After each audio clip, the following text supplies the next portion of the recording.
morning po sa ating lahat. And Happy Mother's Day to all. Greet po nyo yung mga mothers dito. Yung mga mothers lang wag yung mga mukhang mothers. Only yung mga mothers.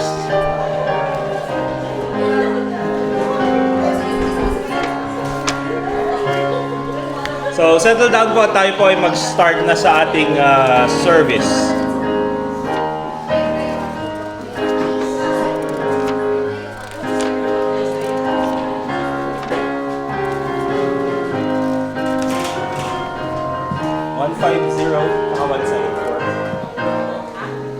One five zero tsaka 174.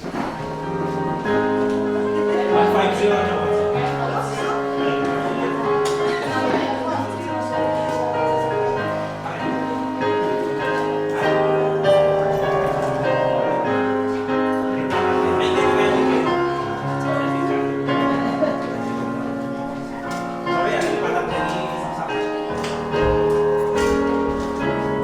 Alright, let's go ahead and get our songbooks, please. Let's all stand up. We'll start by way of singing.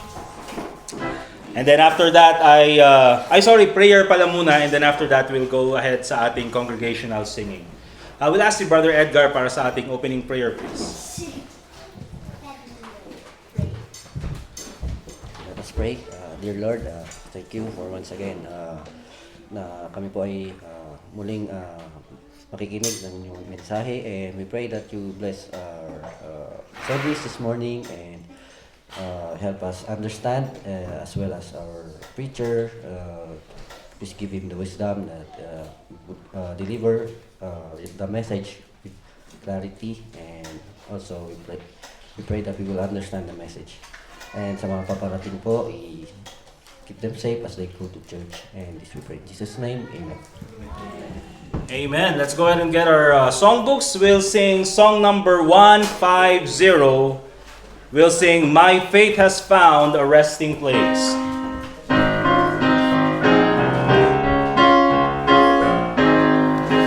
Alright, all together in the first stanza. My faith has found a resting place, not in device nor creed. I trust the ever-living one, his wounds for me shall plead.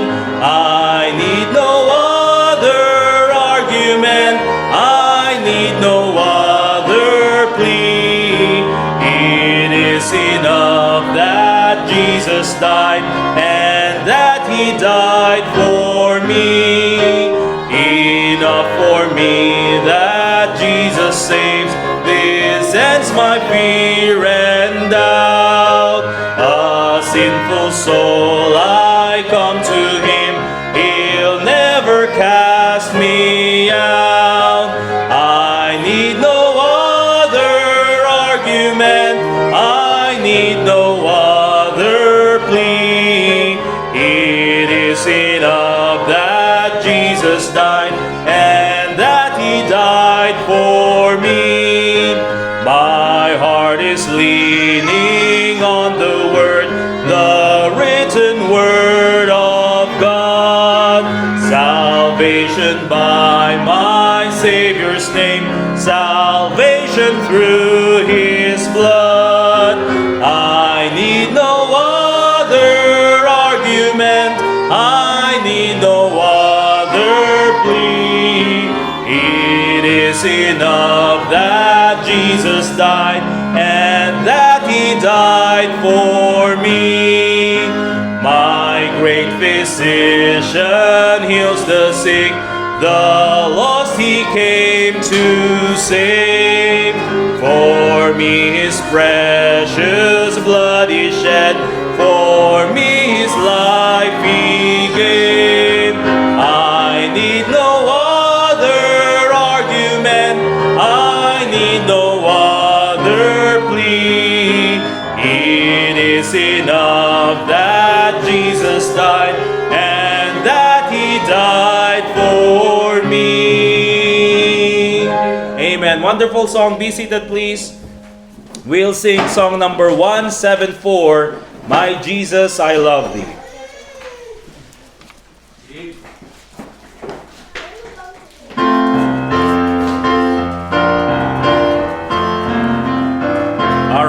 together in the first stanza. My Jesus, I love thee. I know thou art mine. For thee all the follies of sin I resign.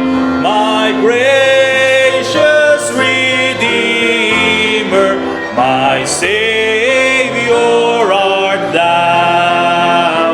If ever I love thee, my Jesus, this now. I love thee because thou hast first loved me and purchased my pardon on Calvary's stream. I love thee for wearing the thorns on thy brow. If ever I love thee, my Jesus, this now. I love thee in life, I will love thee in death, and praise thee as long as thou lendest me bread, and say when the dead dew lies gold on my brow, if ever I love thee, my Jesus, this now. Last stanza. In mansions of glory and endless delight, I'll ever adore thee in heaven so bright. I'll sing with the glittering crown on my brow. If ever I love thee, my Jesus, this now. Amen. Thank you very much for singing with us. Song 264. Alright, let's recognize po yung mga bisita natin ngayong umagang ito. And we're very glad na meron po tayong mga visiting brethren. Sila po ay galing pa sa Tadjan Mountain Province. Nag-attend sila doon kay Pastor John Pahigon. Okay? Doon sa Bunga Tadjan. Nandito po, family sila. Si Jesselie, si Ivana, at saka si Arnold. Nasaan po silang tatlo? Si Sally, tapos si Ivana, tapos of course, Jemaisa ni Arnold, data maiwarwara. Amo yun naga na Arnold. Di ba? Hasta nagijay ubing. But anyway, thank you. Kini Sally, nakaumay kayo. Si Sister Sally po, dati ay, nung nagba-Bible study kami doon sa may Irisan, ijay doon kila Brother Jazer. Anong year yun? Yung nga taon de? 1994? Oh, 2020, after pandemic? No, after pandemic ay nag-a-attend po sila noon. Okay? Ngayon, nandun na siya sa Tadjan Mountain Province and we're glad na nag-a-attend siya doon sa Highcrest Baptist Church sa Bunga Tadjan. Now, Trinity Baptist Church doon sa Bunga Tadjan. Okay? Let's go ahead and kunin po natin yung mga bulletins natin. Brother Keno, please. Ayan. Ganda-ganda. May talaga kung ganito rin ako kapayat ni Brother Ken, marami akong coat and tie na pwedeng gamitin eh. Pero ngayon wala na, hindi nakasya sa akin. Paki-distribute please. Gapo. Alright, and pupunta tayo sa ating mga announcements and sa ating mga prayer requests and soul winning report. Okay? So wag po natin kakalimutan yung ating mga services 9 a.m. sa Sunday. Especially ngayon, summer, marami ng mga umaakyat na turista. So please do your best as much as you can na alis ng mas maaga so that we can be here and join yung ating Sunday school. We have a good lesson sa ating Sunday school. Okay? How to be a consistent Christian. Okay? And also, yung ating Friday service, Friday evening, 6 p.m. po yan. Okay? We have very few attendees sa Friday. So if you can attend doon sa ating Friday evening service, it's also a good lesson because we're preaching about the miracles of the Lord Jesus Christ. Okay? And if there's something mga kapatid na dapat alam po natin, kaysa sa buhay ni Apostle Paul or kaysa sa buhay ng kahit sino man, we should know about the life of the Lord Jesus Christ. Amen? Yung kanyang mga miracles. Minsan, mas alam pa natin yung ginawa ng presidente. Or minsan, mas alam pa natin yung buhay ni, sino kaya? Ni Rico yan. Or sino mga sikat na artista noon. Diba? Dapat mas alam natin yung buhay ni Jesus Christ. Minsan, mas alam pa natin yung buhay ng kapitbahay. Diba? So, dapat alam natin yung buhay ni Jesus Christ. Okay? So, yan po yung ating Friday evening service. Let's go sa ating mga announcements. This Sunday is also a very special day.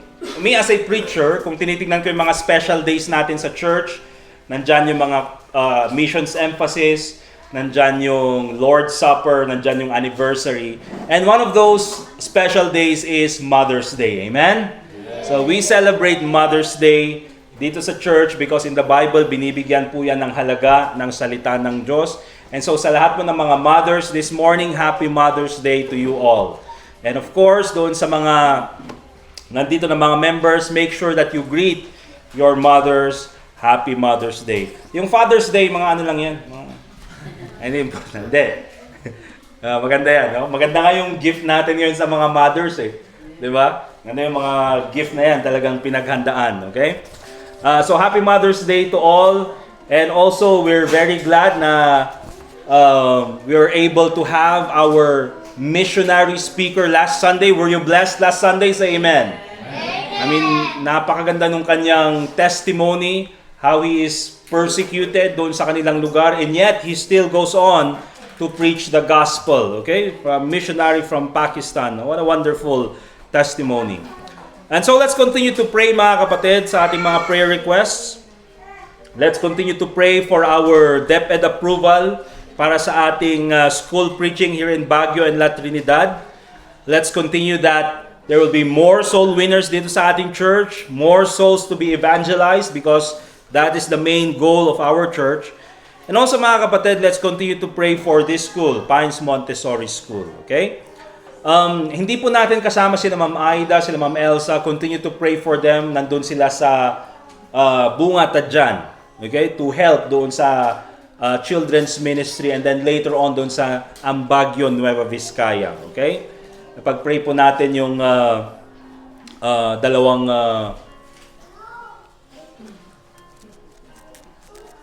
young people natin. Yun na lang sabihin natin.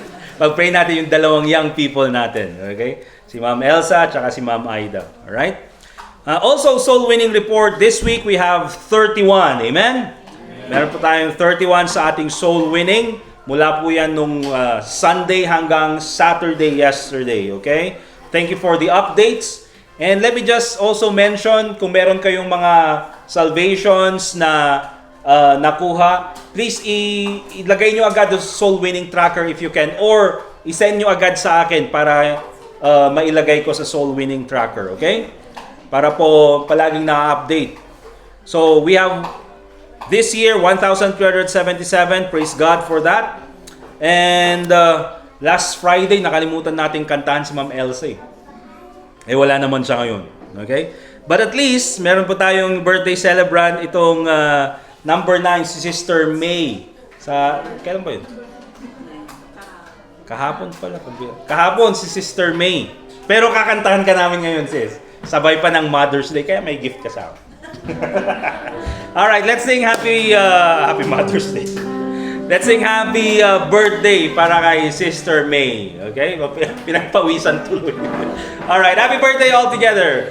Happy birthday to you. Happy birthday to you. Happy birthday, happy birthday.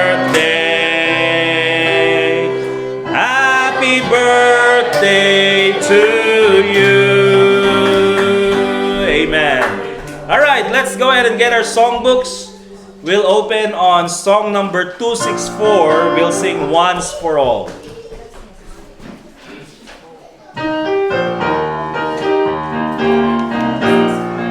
Song number 264. All together in the first stanza. Free from the law, happy condition. Jesus hath bled and there is remission.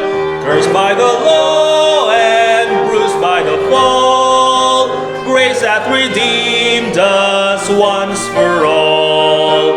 Once for all, oh sinner, receive it.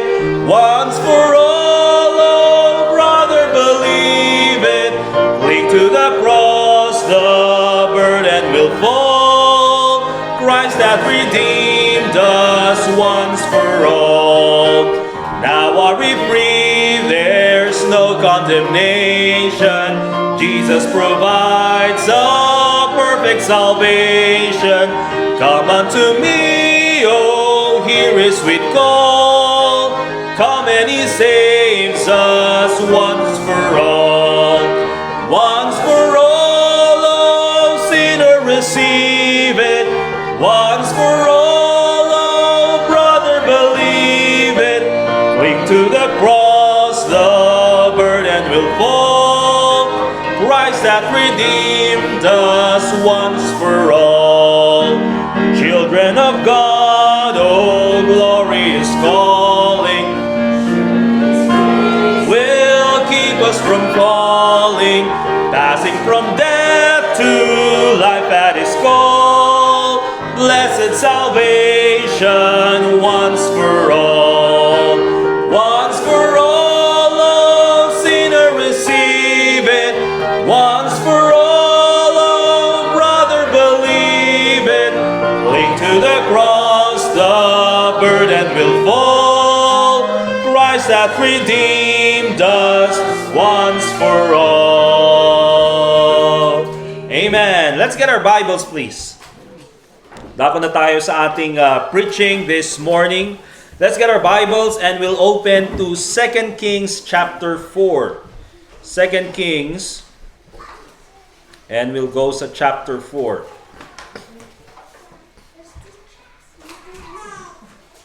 And let me read, mga kapatid,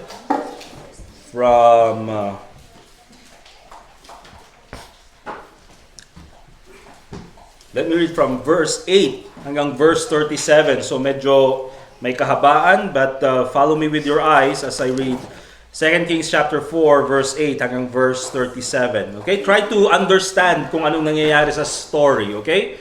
Para po mas you can have a mental image of what's happening here. In 2 Kings chapter 4 verse 8 hanggang verse 37, and the Bible reads, "And it fell on a day that Elisha passed to Shunem, where was a great woman, and she constrained him to eat bread. And so it was that as oft as he passed by, he turned in thither to eat bread. And she said unto her husband, Behold, now I perceive that this is an holy man of God, which passeth by us continually. Let us make a little chamber, I pray thee, on the wall, and let us set for him there a bed, and a table, and a stool, and a candlestick. And it shall be, when he cometh to us, that he shall turn in hither. And it fell on a day that he came thither, and he turned into the chamber, and lay there. And he said to Gehazi his servant, Call this Shunammite. And when he had called her, she stood before him. And he said unto him, Say now unto her, Behold, thou hast been careful for us with all this care. What is to be done for thee? Wouldest thou be spoken for to the king, or to the captain of the host? And she answered, I dwell among mine own people. And he said, What then is to be done for her?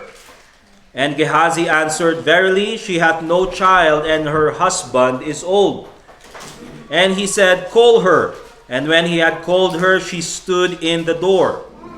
And he said, About this season, according to the time of life, thou shalt embrace a son.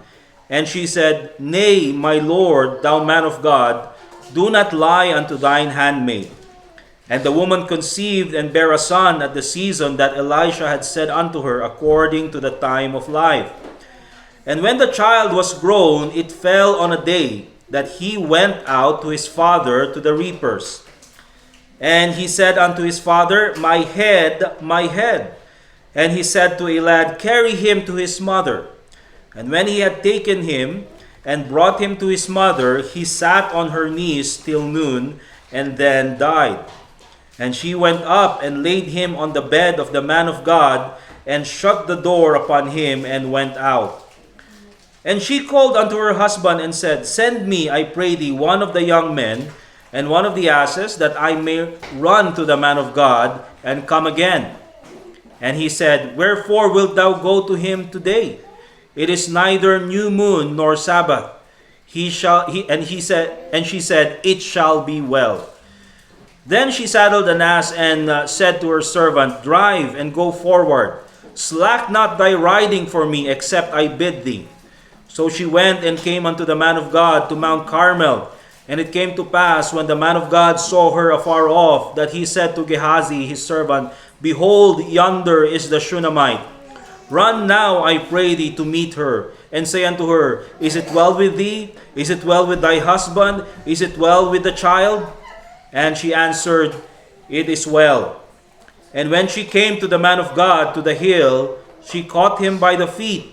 But Gehazi came near to thrust her away, and the man of God said, Let her alone, for her soul is vexed within her, and the Lord hath hid it from me, and hath not told me. Then she said, Did I desire a son of my Lord? Did I not say, Do not deceive me? Then he said to Gehazi, Gird up thy loins, and take my staff in thine hand, and go thy way. If thou meet any man, salute him not.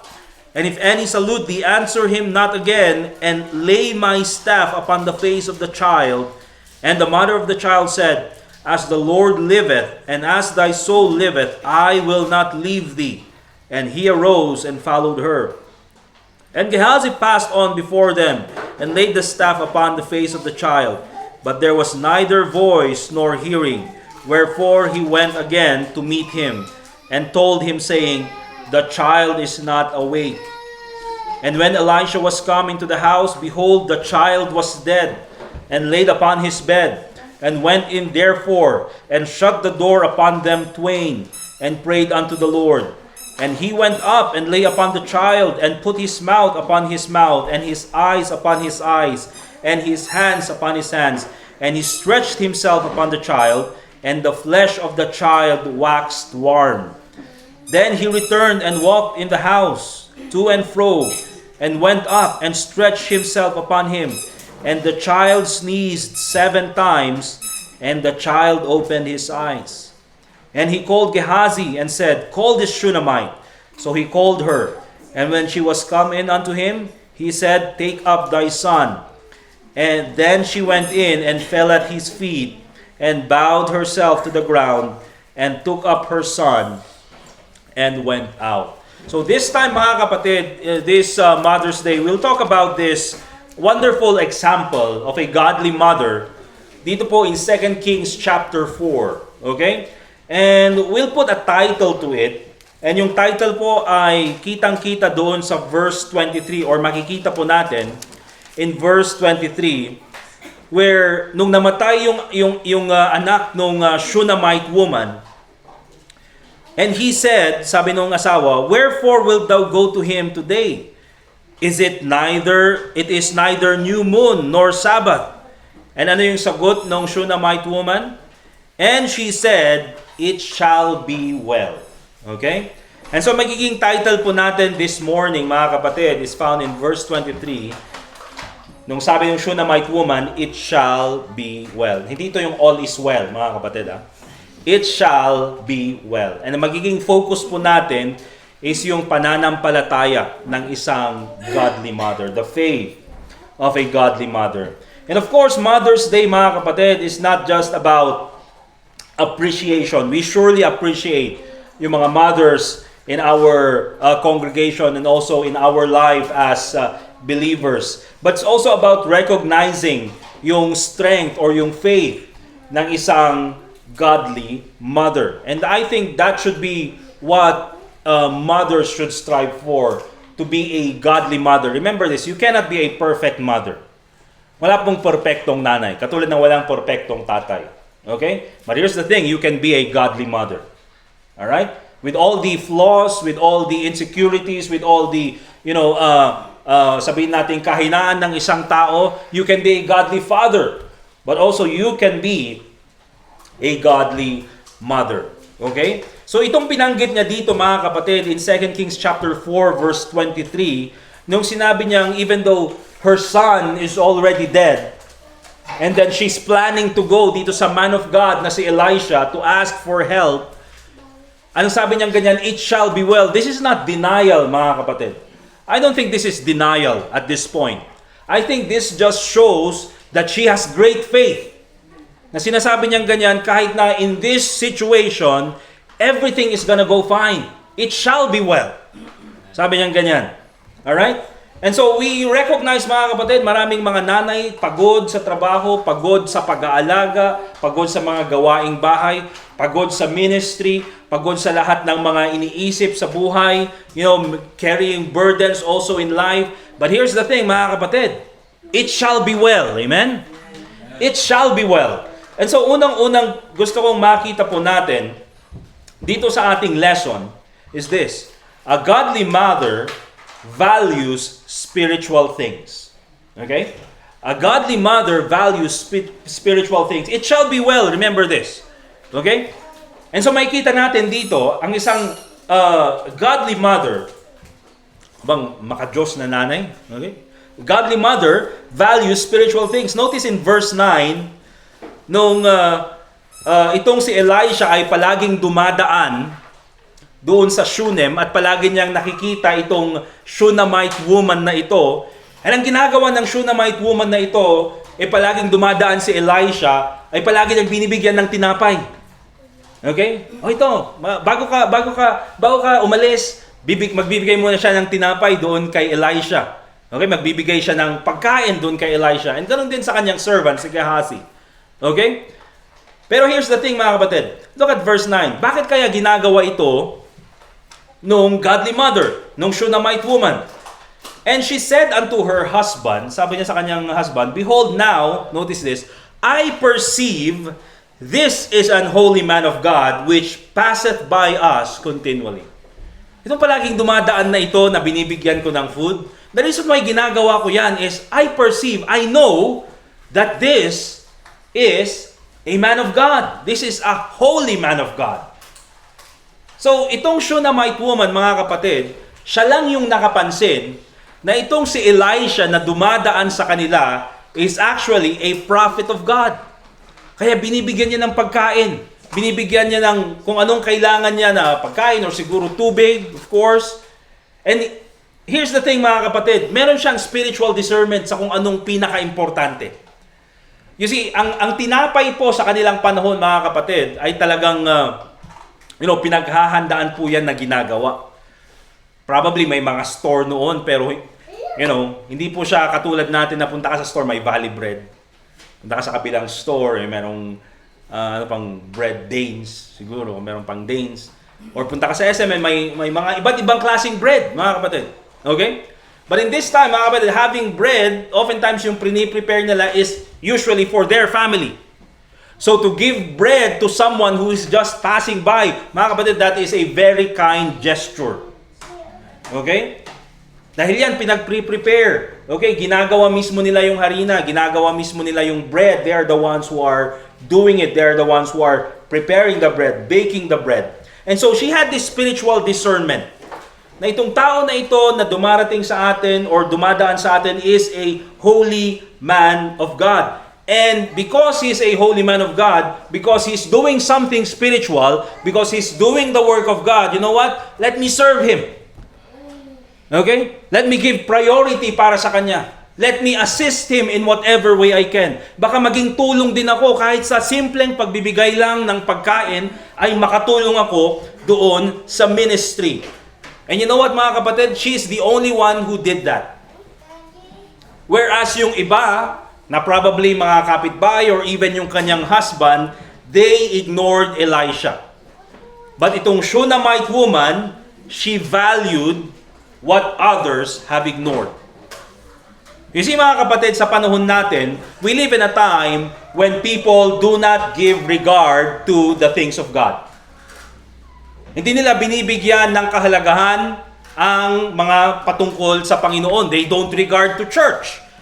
They don't give regard to the church, or they don't give value to the church. They don't give value to the things of God. They don't give value, mga kapatid, sa mga dapat i-prioritize ng isang tao. The Bible says, man shall not live by bread alone, but by every word that proceeded out of the mouth of God. You see, mga kapatid, what's more important is yung kinakain natin na salita ng Diyos kaysa yung kinakain natin na bread. And yet, maraming Kristiyano, mga kapatid, they would prioritize physical bread than the spiritual bread. Okay? And so, ganyan po, mga kapatid, ang sa panahon natin ngayon. And even people nowadays, when they see the things that we do, going out, soul winning, coming to church 3 times every week, and having fellowship with one another, sasabihin ng iba, it's a waste of time. You know what? Mas marami pa kayong pwedeng gawin na iba. But the things that we do, ang tingin nila, it's a waste of time. But here's the thing, mga kapatid, this woman, not only did she recognize na itong Shunammite woman, or itong si Elisha is a man of God, she recognized that this is a priority, but also, mga kapatid, she acted on it. Ginawa niya ng paraan. You see, hindi lang siya tumigil sa pagbibigay ng bread dito sa man of God na ito, but here's the thing, actually, she opened her house for this holy man of God. Sabi niya sa verse 10, let us make a little chamber, I pray thee, on the wall. And let us set for him there a bed, and a table, and a stool, and a candlestick. And it shall be when he cometh to us, that he shall turn in thither. And of course, mga kapatid, itong si Elisha, because he's a traveling prophet, pupunta siya sa iba't ibang lugar to go ahead and preach the word of God. Eh, hindi naman po, wala naman po siguro, probably meron mga hotels, may mga inns noon sa panahon nila. But instead na siya ay, mangupahan pa or magbayad pa sa mga lugar na yon, or matulog na lang sa lansangan, or mag-set up pa sila ng tent, why don't we make a place for him dito sa ating lugar? Let's make a room para sa kanya so that pag siya ay dadaan, pwede siyang manatili dito. Okay, so not only am I feeding her bread, I'm opening my house for her. Hindi lang niya binibigyan ng pagkain yung si Elisha, but actually, opening the house para kay Elisha. You see, here's the thing, mga kapatid. If you're a godly woman, if you want to be a godly mother, and you want to value spiritual things, here's the thing. You need to open your home for the Word of God. You need to open your home, mga kapatid, for everything that is spiritual. Okay? And not only to mothers, mga kapatid, especially to fathers as well. You see, oftentimes, mga kapatid, yung mga tahanan natin, hindi na-open yung salita ng Diyos. So, oftentimes sa mga tahanan, ang nangyayari sa mga tahanan, nagiging inuman. Okay? Oftentimes sa mga tahanan, mga kapatid, nagiging, pasugalan. Okay? Speaking of pasugalan, huwag na, baka mapolitika pa tayo pag-mura. Diba? Drop ballan. May racket pala yung church nyo, drop ball, Diba? And what's the influence, mga kapatid, na mangyayari sa mga bata kung yan yung nakikita nila sa pamamahay? Immediately, mga kapatid, if those are the things that they see in the home, inuman, mga kapatid, sugalan, sigawan, nagmumurahan, eventually, mga kapatid, they will grow up liking those things. Eventually, they will grow up, mga kapatid, na nagiging normal yung mga bagay na yun sa kanya, which should not be normal. Alright? And oftentimes, ganun po yung nangyayari. Kaya, instead of opening your house for all those things, why don't you open your house for the Word of God? Diba? Why don't you open your house, mga kapatid, na yung tahanan nyo ay maging lugar wherein yung salita ng Diyos ay napag-uusapan. Wherein yung salita ng Diyos, mga kapatid, ay yun yung nabibigyan ng priority. Remember this, mga kapatid, if God is not important in your home, don't expect your children to give importance to God. Okay? Kung hindi importante ang Panginoon sa tahanan natin, don't expect na yung tahanan natin or yung mga anak natin ay bibigyan ng priority ang Panginoon. Bakit? Hindi nila nakita sa atin eh. Okay? So as much as we can, as troublesome as we can, we make it to a point that we come to church with our family. Okay? Because hindi lang natin ito ginagawa para sa Panginoon to worship God. Remember this, we're also doing this for our family. Okay? We are 30 plus years old, karamihan sa atin. Alam na natin ang klase ng buhay na pagdaraanan ng isang tao na wala sa Panginoon or nabubuhay sa mundo. We already know the world is going to take advantage of them. The world is going to hate them. The world is going to destroy them.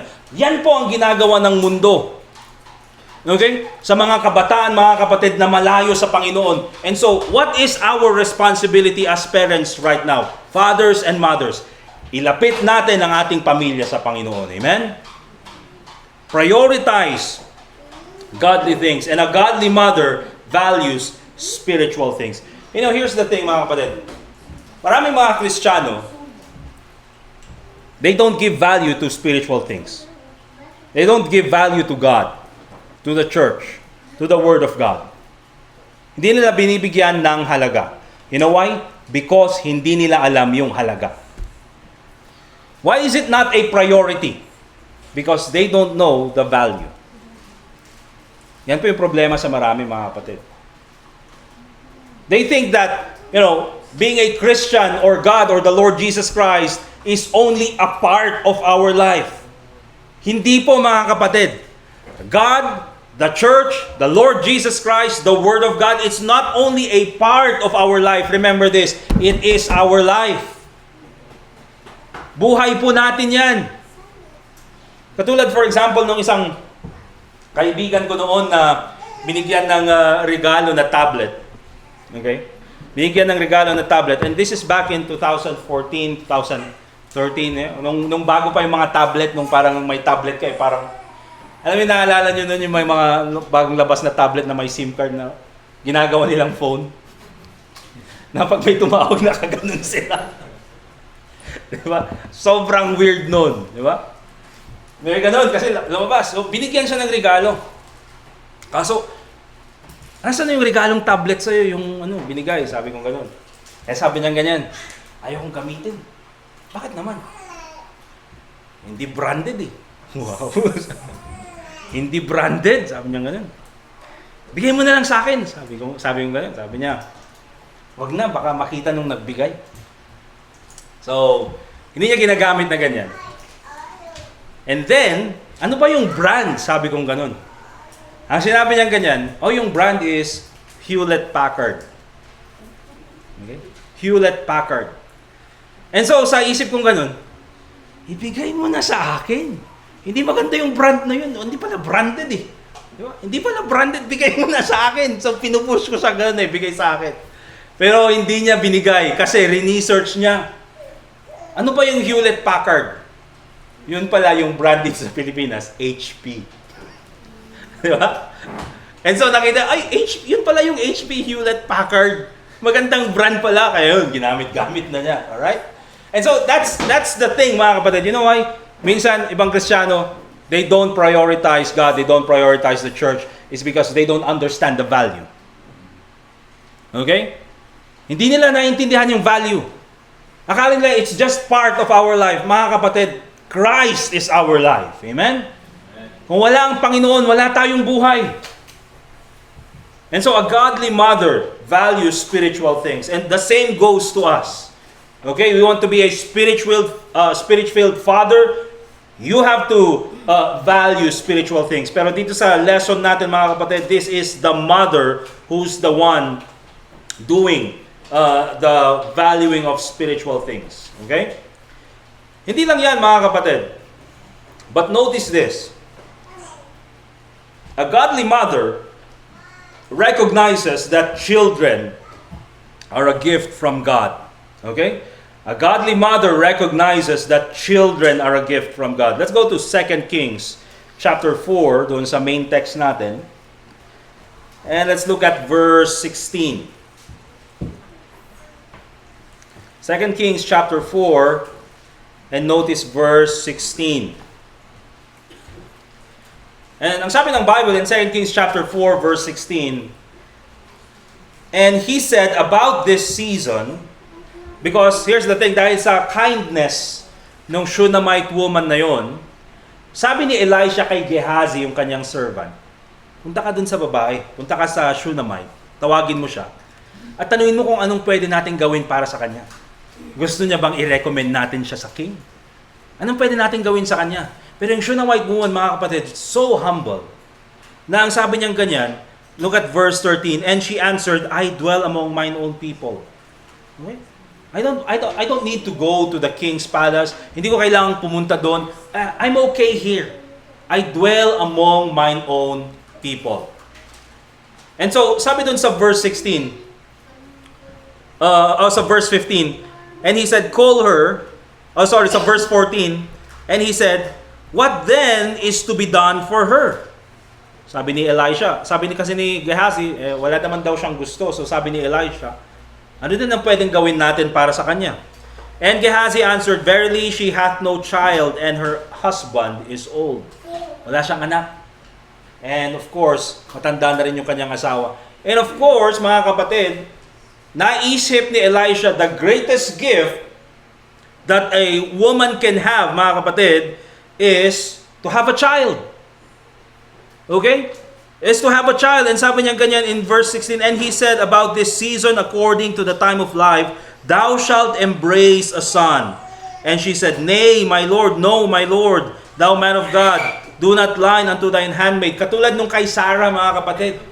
Kasi si Sarah is matanda na rin, and matanda na rin si Abraham. Kaya sabi siguro nung Shunammite woman, imposible mangyari yan. Matanda na yung asawa ko eh. But in verse 17, and the woman conceived and bare a son at that season that Elisha had said unto her, according to the time of life.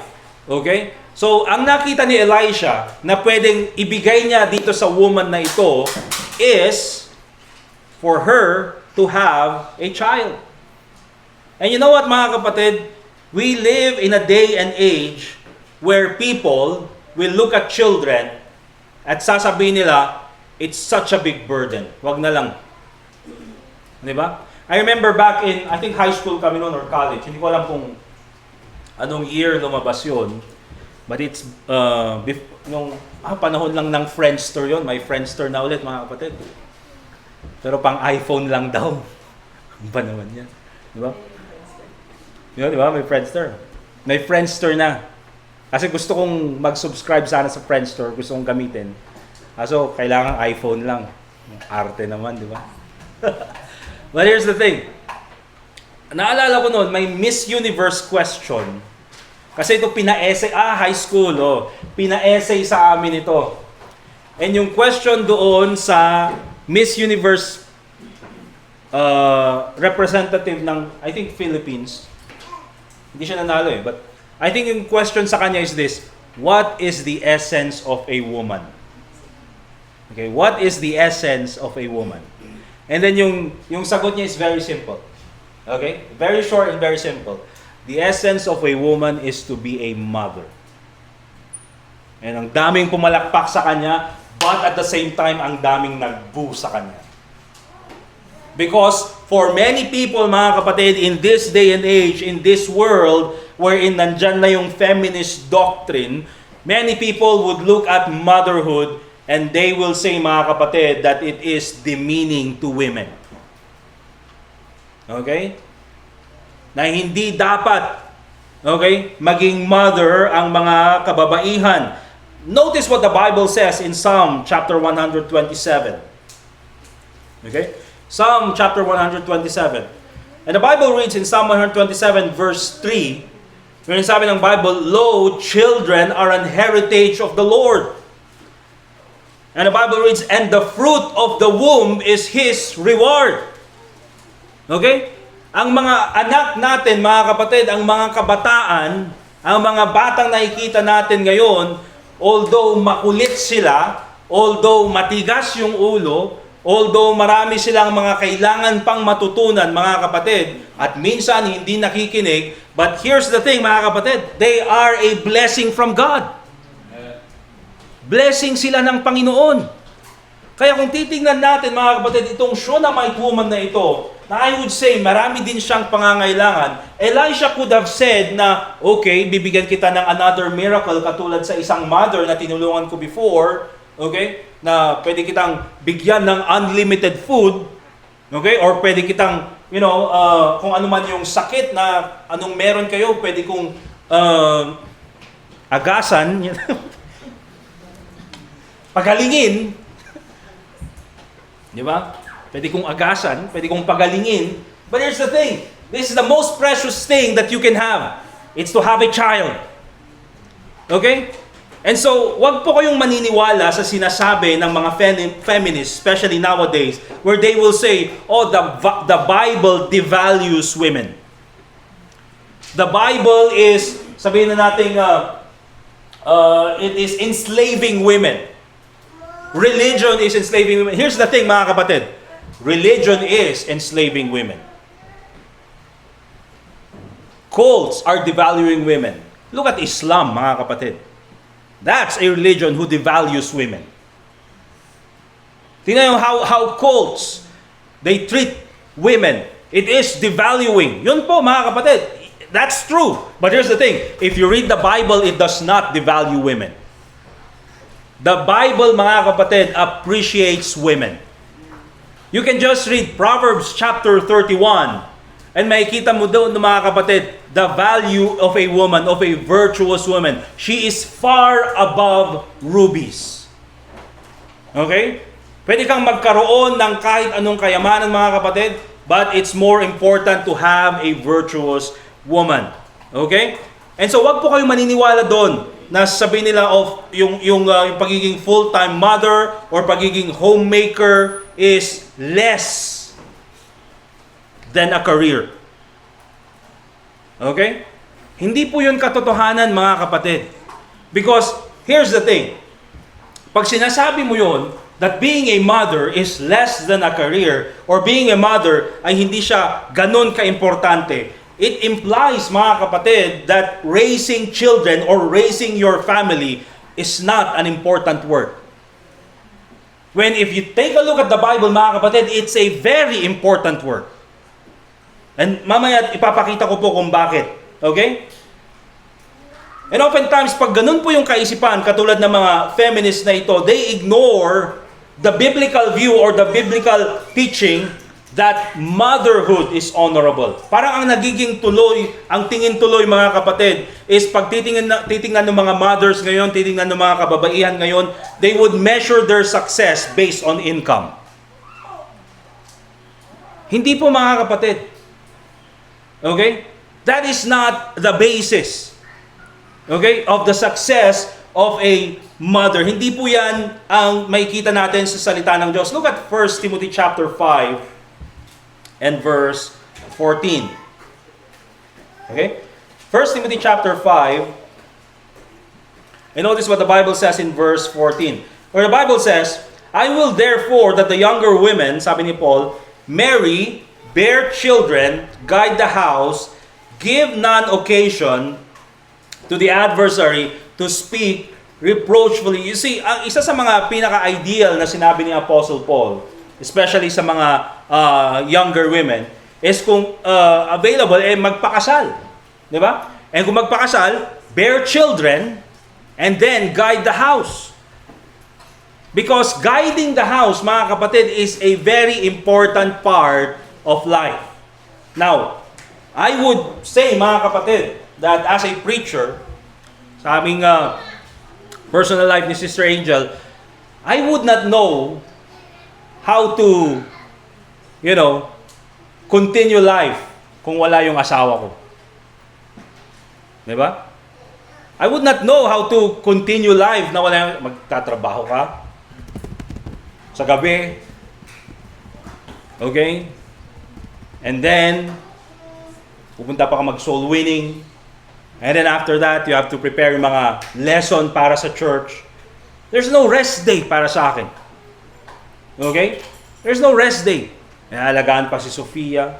Mga kapatid, yung mga gifts dito para sa Mother's Day, mga kapatid, hindi ko naisip yan. Siya yung nakaisip niyan. Okay? So it's just difficult para sa akin, mga kapatid,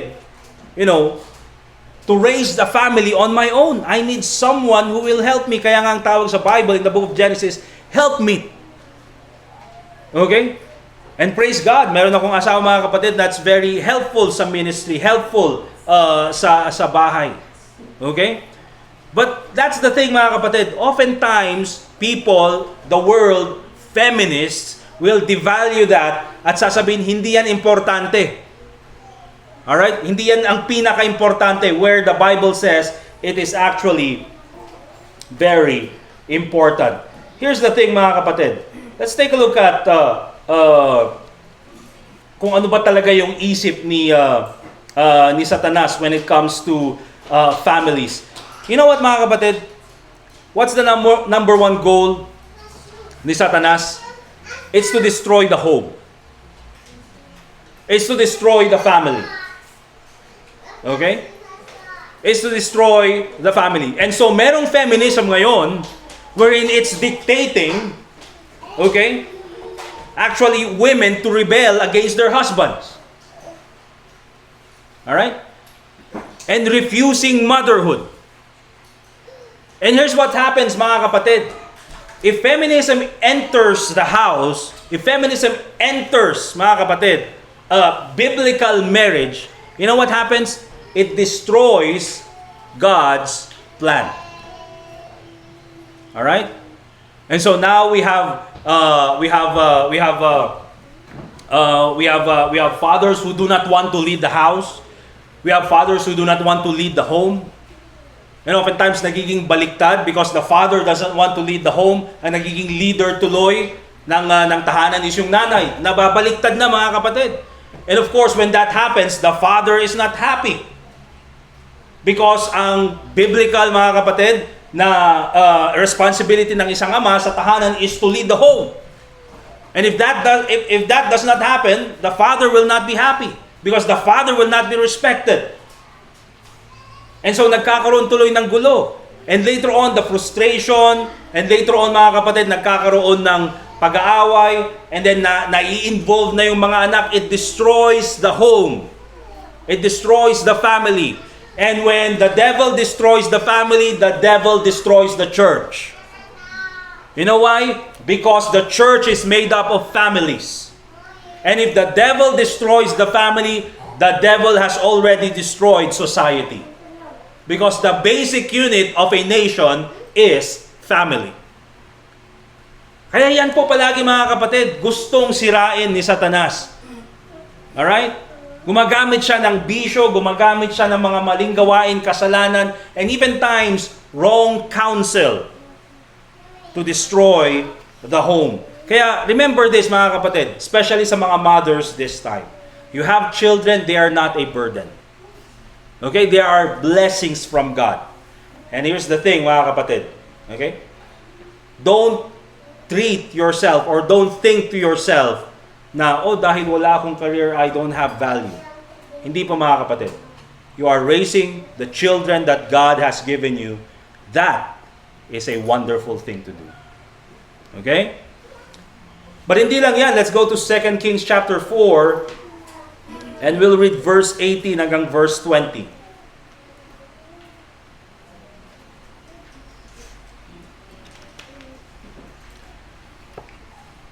Second Kings chapter 4 verse 18 hanggang 20.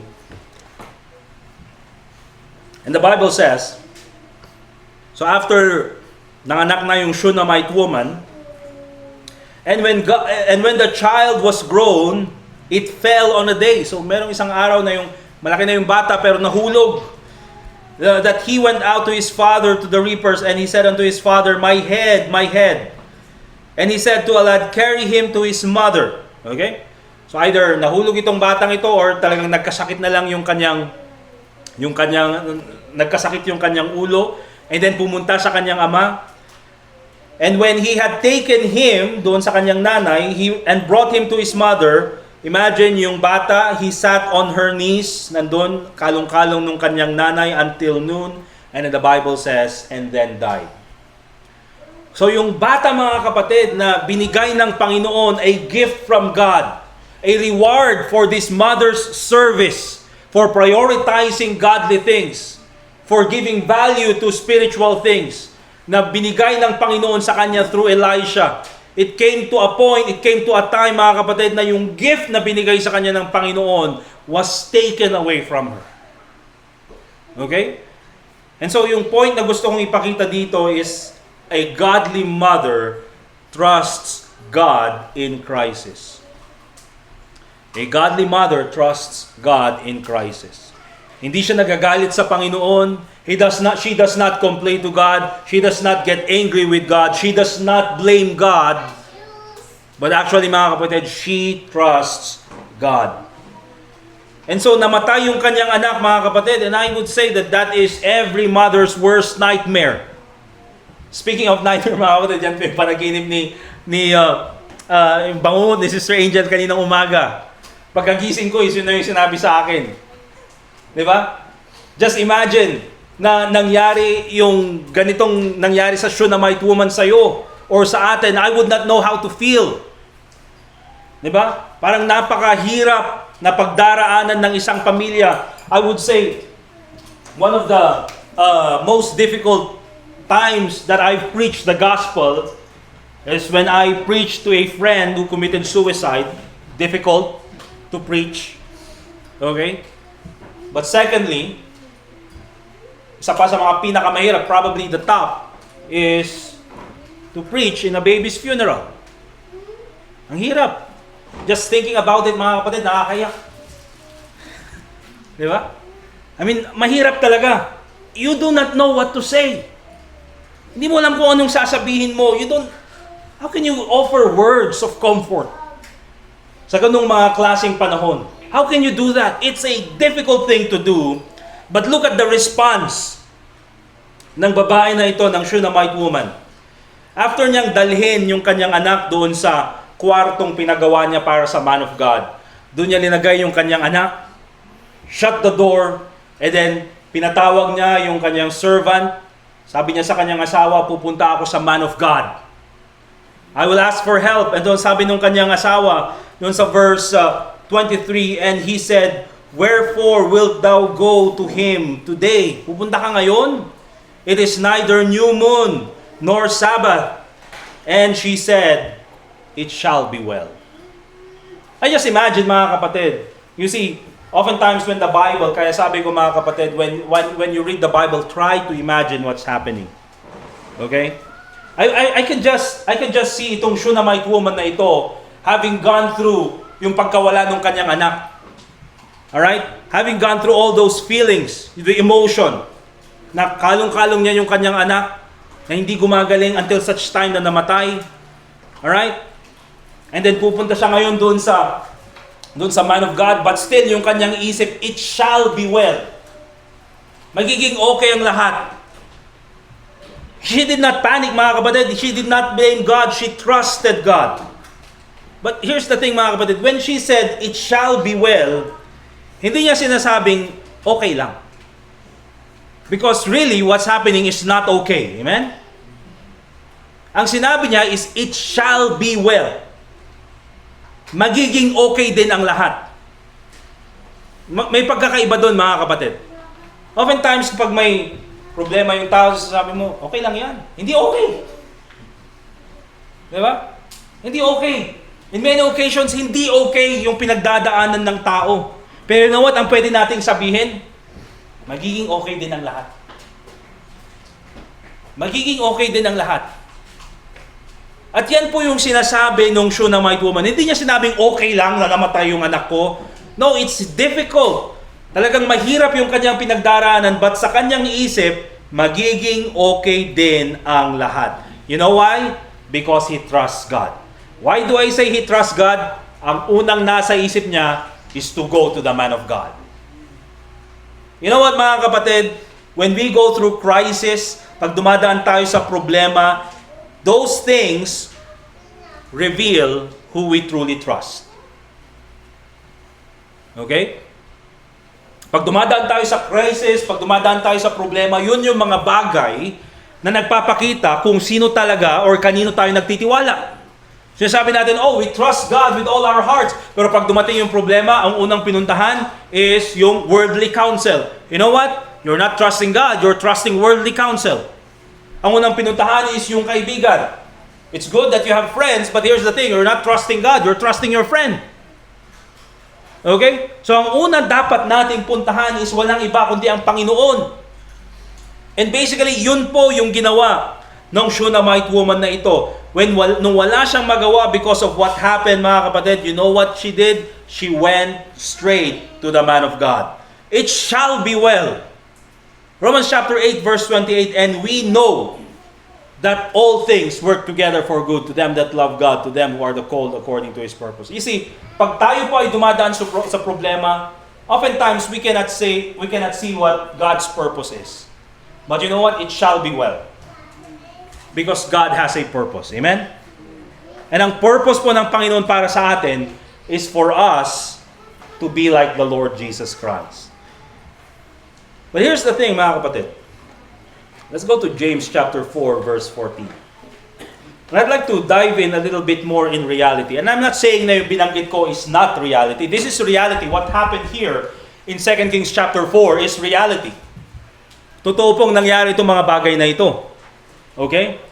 But in reality of Christian life, mga kapatid, the Bible reads in James 4:14, whereas ye know not what shall be on the morrow, for what is your life? It is even a vapor that appeareth for a little time and then vanisheth away. Now, reality speaking, mga kapatid, what if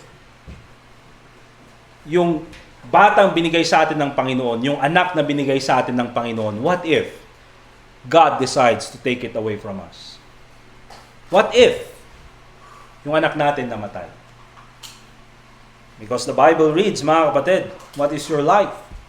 It is even a vapor that appeareth for a little time and then vanisheth away. Hindi natin alam kung anong pwedeng mangyari in the future.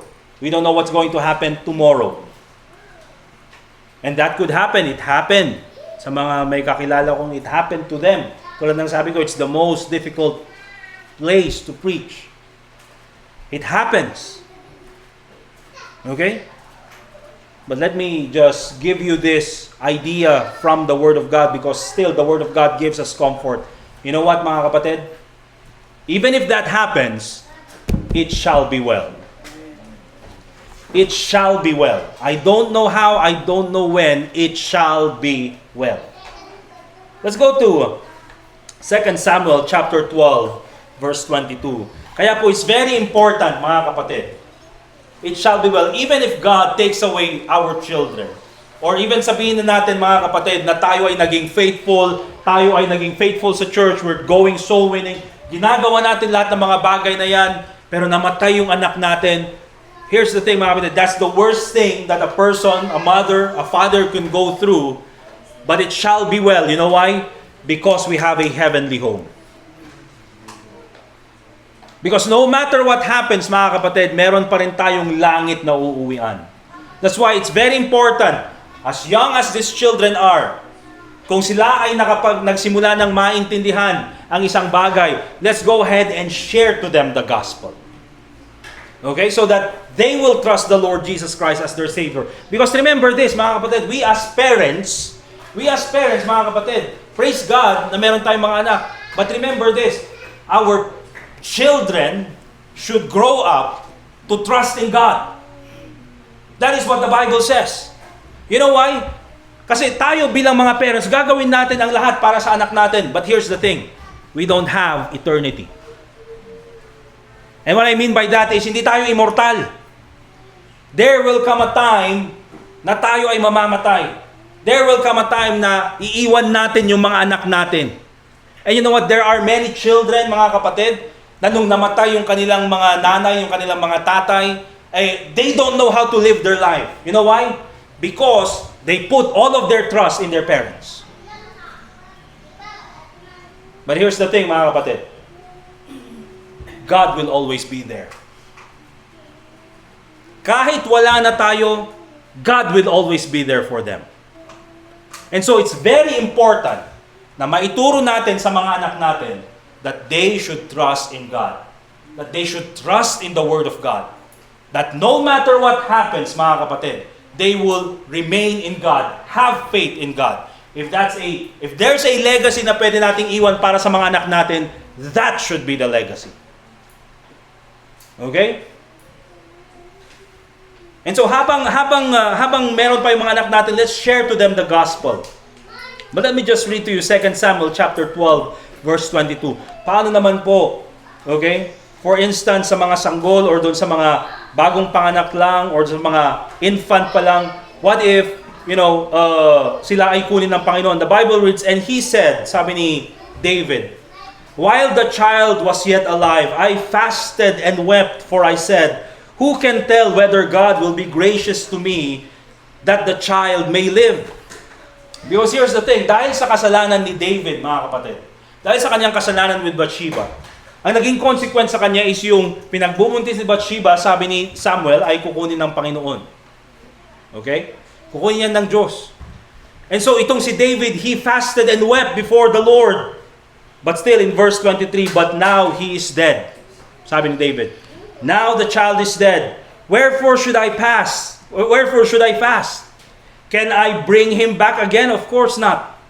But here's the thing, I shall go to him, but he shall not return to me. And this is the verse where we prove, mga kapatid, that babies who die, they go to heaven. As sad as abortion might be, okay, sa buong mundo where it happens, in America, in Jerusalem, in many parts of the world, and it could happen dito sa Pilipinas, as sad as it may be, all babies go to heaven. Kasi sabi ni David, mga kapatid, yung aking anak, yung aking infant na anak, I shall go to him. Because later on, mga kapatid, David will go to heaven. The Bible says in Romans chapter 4, okay? Pero sabi niya, but he shall not return to me. Hindi na babalik sa akin yung aking anak. He's already in heaven. He will not come back to me. He will not live again dito sa mundong ibabaw, but I shall go to him.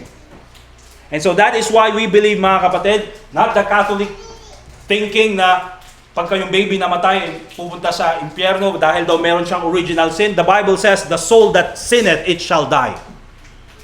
Mga baby, wala pa naman silang kasalanan. And so that's the reason why they go to heaven.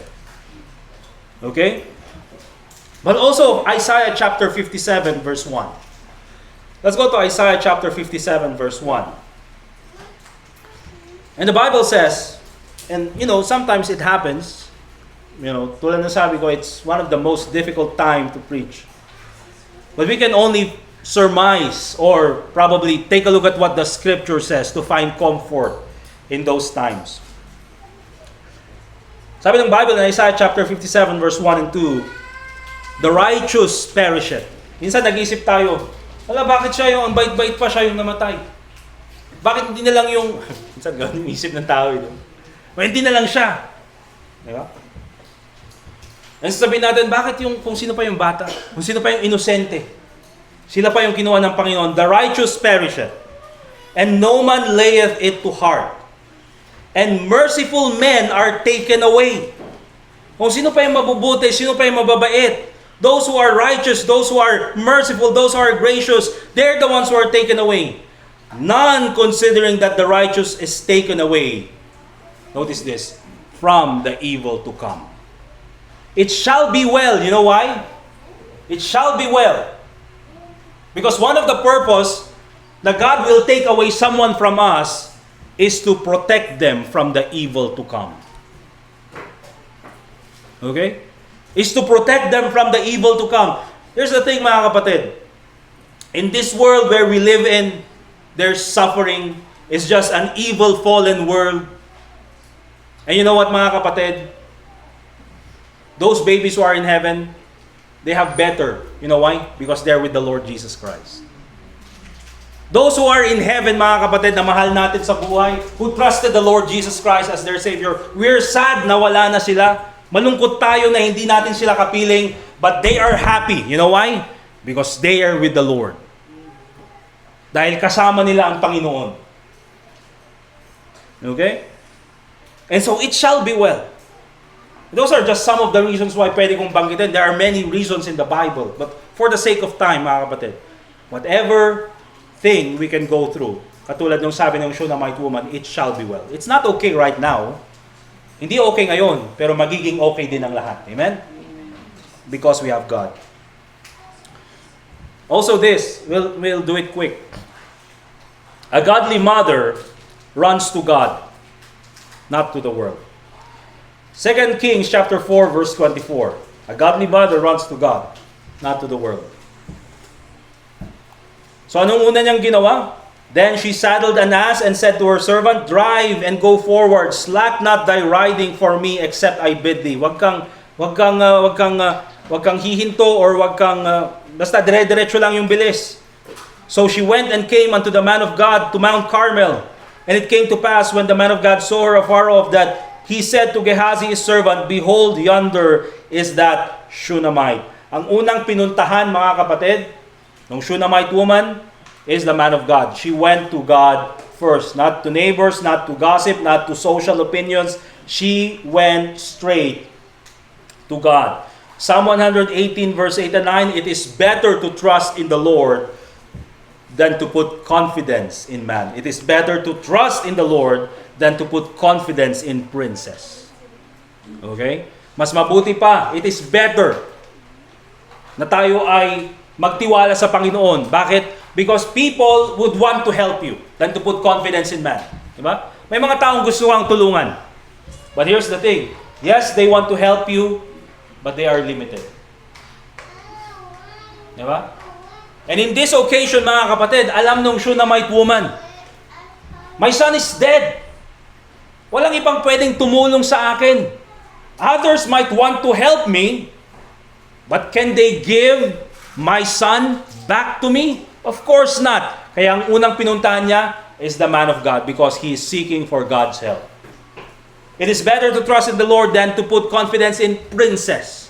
Yung mga nasa politika, yung mga people in leadership. Diba? Anong magagawa ng hari? Can the king give her child's son or her child's life back? Hindi. But God can. And so she went straight to God. And lastly, mga kapatid, second to the last one. A godly mother is persistent in faith. Persistent. Okay? Let's notice what happened here doon sa verse 27.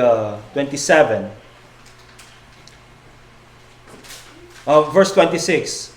Sabi ni Elisha kay Gehazi, yung kanyang servant, "Run now, I pray thee, to meet her, and say unto her, Is it well with thee? Is it well with thy husband? Is it well with the child?" And she answered, "It is well." She's trying to be strong. Nung tinanong ni Gehazi, "Okay ba? Okay ka ba? Okay yung asawa mo? Okay yung anak mo?" Sabi niya, "It is well." Pero nung pumunta siya doon kay Elisha mismo, when she came to the man of God to the hill, she caught him by the feet, but Gehazi came near to thrust her away. And the man of God said, "Let her alone, for her soul is vexed within her, and the Lord hath hid it from me, and hath not told me." And so anong sabi ni Elisha? "Punta ka ngayon, kunin mo itong aking staff." Okay? And then, pumunta ka doon sa kanilang tahanan. Ilagay mo itong staff na ito doon sa mukha ng bata. Okay? And then, huwag kang titigil hanggang makapunta ka doon. Notice ano yung sabi nung mother dito sa verse 30, yung Shunammite woman. "And the mother of the child said, As the Lord liveth, as thy soul liveth, I will not leave thee." Hindi ako alis dito hanggang walang milagrong mangyayari. Hindi ako alis dito hanggang hindi mabubuhay yung anak ko. You see, mga kapatid, yan yung kanyang pananampalataya. Alam niya that it is God who gave this child to her, And alam niya na itong Diyos din, ang Panginoon din ang makakapagbalik nung kanyang anak. And so here's the thing mga kapatid. A godly mother, she does not quit. Okay? She does not quit on her marriage. She does not quit mga kapatid on her children. There are struggles at home mga kapatid. Situations get hard. But she does not quit. She's persistent. Because, ano yung isip ng godly mother? It shall be well. Right now, it's difficult. Right now, may problema. Right now, there are, relationship struggles. Right now, mga kapatid, rebellious yung anak. Right now, there's a problem at church. Right now, there's financial problem. But, she's not going to quit. You know why? It shall be well. Magiging okay din ang lahat. Hindi man ngayon, pero later on, magiging okay ang lahat. It shall be well. And that is why, sabi niyang ganyan, I will not leave thee. As my soul liveth, habang buhay pa ako, habang ako ay may hininga, I will not leave thee. And lastly, mga kapatid, because of that faith, God honors the faith of a godly mother. What happened here? In verse 31 to verse 37, 2 Kings chapter 4, nakita natin yung miracle. Nung pumunta si Gehazi at hindi nabuhay yung bata, si Elisha na mismo yung pumunta. And she performed the miracle, and he performed the miracle sa bata na ito. And notice what happened doon sa verse 34. The Bible reads, and he went up and lay upon the child and put his mouth upon his mouth and his eyes upon his eyes and his hands upon his hands. And he stretched himself upon the child and the flesh of the child waxed warm. Nagbalik na yung warmth ng kanyang katawan. Of course, buhay na yung bata. Then he returned and walked in the house to and fro and went up and stretched himself upon him. And the child sneezed 7 times. Ano kayo naamoy nito kay Elisha, no? Pamilya itong Elisha na ito, nandun sa kama, tapos siguro naamoy ng bata, pagkagising niya gano'n, pagkabuhay niya, inyamot na ito, muna pa lang ang maangot ko, dahil ito yung langot niya. Kaya sabi ng Bible, he sneezed 7 times, and the child opened his eyes. You know what mga kapatid? That is how God rewards the faith of a godly mother. Sabi niya, I will not leave, all will be well. It shall be well. Okay? And so yan po yung gusto nating makita. Remember this. God doesn't always answer the same way. Hindi po pare-parehas yung pagsagot ng Panginoon sa mga panalangin natin. But here's one thing I know. If you take a look at the Bible, God always honors the faith of those who are faithful. Hindi lang yung Shunammite woman, mga kapatid. Last Friday, we have a wonderful lesson doon sa centurion na lumapit kay Jesus Christ. And then sabi niyang ganyan, yung aking servant, sick of the palsy, pwede mo ba siyang pagalingin? Sabi ni Jesus Christ sa kanya, sige, pagagalingin ko siya. Pupunta ako sa bahay mo. Sabi nung centurion, I am not worthy na ikaw mismo papasok pa sa aking tahanan. But because I'm a man of authority, I understand how authority works. Pag sinabi ko sa aking soldier na go, he will go. Pag sinabi kong come, he will come. Pag sinabi ko sa aking servant na gawin mo ito, gagawin niya. Ang kailangan mo lang gawin, say the word, and my servant will be healed. That's his faith, mga kapatid. That's his faith. And you know what happened? Sabi ni Jesus Christ, the Bible says, his servant was healed the self-same hour. Hindi kinailangan pumunta ni Jesus Christ doon sa bahay nung centurion na yon. All he did was said, he will be healed. And he was healed. Iba-iba po ang pagsagot ng Panginoon sa mga panalangin natin. But God always honors the faith of the faithful. Amen? God honors the faith of the faithful. I will end with this verse. Let's go to Psalm chapter 56, verse 8 to 11. You see mga kapatid, yung mga panalangin po natin, yung mga panalangin ng mga nanay, even po yung panalangin ng mga tatay, those are not wasted prayers. Yung mga iniiyak natin sa Panginoon, those are not wasted tears. Those tears, actually mga kapatid, are recorded by God. Notice this in Psalm chapter 56, verse 8 to 11. Ang sabi ng psalmist, Thou tellest my wanderings. Ang sabi niya ganyan, Put thou my tears into thy bottle. Are they not in thy book? Ano ibig sabihin niyan mga kapatid? Alam ng Panginoon kung ano yung mga luha natin or the reason why we cry. Iniipon ng Panginoon, and then sabi niya ganyan, are they not in thy book? Meron siyang record on why this tear has fallen from your eyes. Kaya po hindi sayang yung ating mga panalangin. Our tears are not ignored. And remember this, mother, sometimes there's the feeling na you are unseen. You are not valued. But remember this, God sees your faith. Amen? And so that is a godly mother. She values God. She trusts God. She runs to God. And she refuses to quit on God. And I hope ito po ay maging mensahe, hindi lang sa mga mothers, but even to the fathers who are here, to the young people who are here. Let us pray.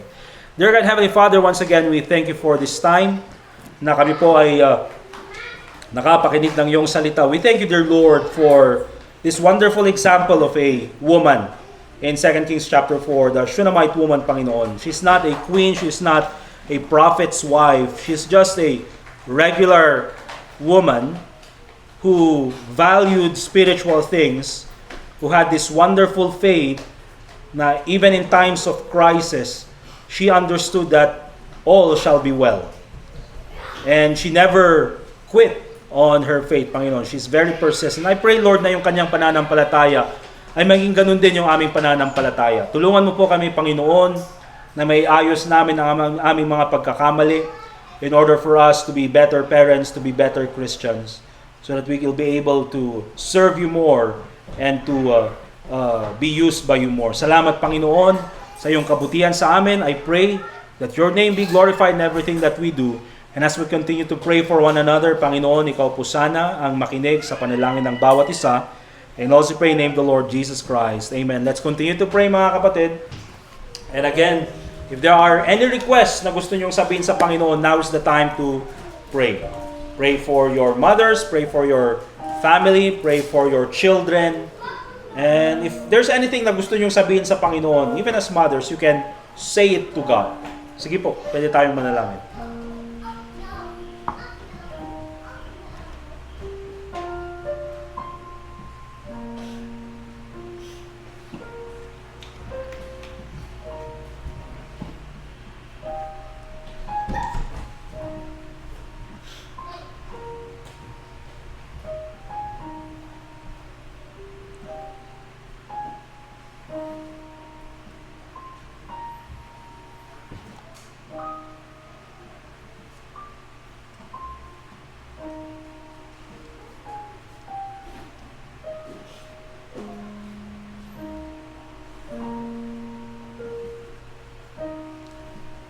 Dear God, Heavenly Father, once again, we thank you for this time that we can pray for one another. Thank you for the privilege of prayer. Panginoon, salamat po sa iyong mga blessings. And thank you for continuing to bless us with all the blessings that you give. I pray, Lord, that your name be glorified sa lahat po ng aming gagawin.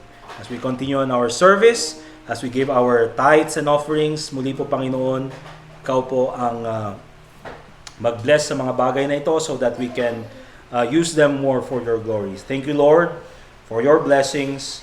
And thank you for this time. And also pray in the name of the Lord Jesus Christ. Amen. Alright, let's go ahead and i-prepare po natin, mga kapatid, yung ating mga tithes and offerings. Let's prepare our tithes and offerings. And then we'll ask si Brother Keno, si ka na lang. May isang basket. And then si Flon, tingin sa akin ng basket.